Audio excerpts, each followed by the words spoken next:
इबरत news सां गॾु मां अदनान शेख। मां हिन वक़्तु मौजूदु आहे सखर बैराज ते।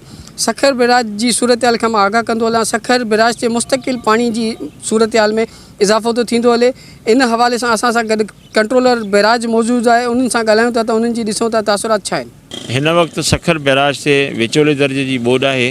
4.5 लख क्यूसेक्स पाणीअ जी जेका आमद आहे ऐं इख़राज 4,12,000 क्यूसेक्स आहे। सखर बैराज तो ही पानी जेको आहे यानी आराम सां हितां जेको आहे गुज़री वेंदो। कंहिं बि क़िस्म जो को प्रॉब्लम न आहे ऐं न सखर जे शहरनि जे लाइ न सखर शहर जे लाइ, छो त हितां सखर बैराज खां 9 खां 10 लख क्यूसेक्स पानी जेको आहे गुज़री चुको आहे ऐं इन खां अलावा सुपर फिलर जेके आहिनि केतिरा ई हितां पास थी चुका आहिनि त हीअ बि पानी जेको आहे हितां गुज़री वेंदो। सो हींअर जेको गुडू बैराज ते जेको आहे विचोले दर्जे जी ॿोॾि हुई उहा हाणे आहिस्ते आहिस्ते लाथ ॾे वञे पई त ईंदड़ 24 कलाकनि खां पोइ सखर बैराज ते बि पाणी जेको आहे वकिरा उहे साॻा रही करे पोइ वरी लाथ ॾेखारणु शुरू कंदा, छो त मथां जेके इलाइक़ा आहिनि जीअं तौनसा बैराज चश्मा बैराज उते बि पाणी जी लाथ अची चुकी आहे। इन में इज़ाफ़ो थींदो या इन ई पोज़ीशन ते हूंदो, तक़रीबन इहो ॿुधाए छॾियो।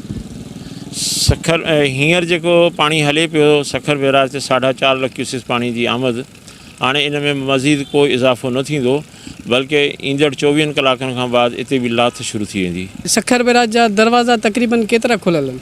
सखर बैराज जा जेके दरवाज़ा आहिनि उहे सभई खुलियल आहिनि, सभु एक्टिव आहिनि। छो जो पाणी जंहिं महिल ईंदो आहे त असां उन खां अॻु में बैराज जे गेटनि खे एक्टिव रखण लाइ आइलिंग ग्रीसिंग जेका मुकमिल करे छॾींदा आहियूं त जीअं ऑपरेशन जे दौरान जेको आहे कंहिं क़िस्म जो प्रॉब्लम न थिए। हे तव्हां ॿुधी सखर बैराज जे कंट्रोलर जी गुफ़्तगू त हिन वक़्तु सखर के कोई भी ख़तरो लाहक न आहे। हिन दरमियाने दर्जे जो सैलाब गुज़रे तो जेको सखर बैराज तो, इन खां न सखर जे बंदनि खे को ख़तरो आहे, न सखर के को ख़तरो, न सखर बैराज के को ख़तरो आहे। कैमरा टीम सां गॾु अदनान शेख, इबरत न्यूज़, सखर।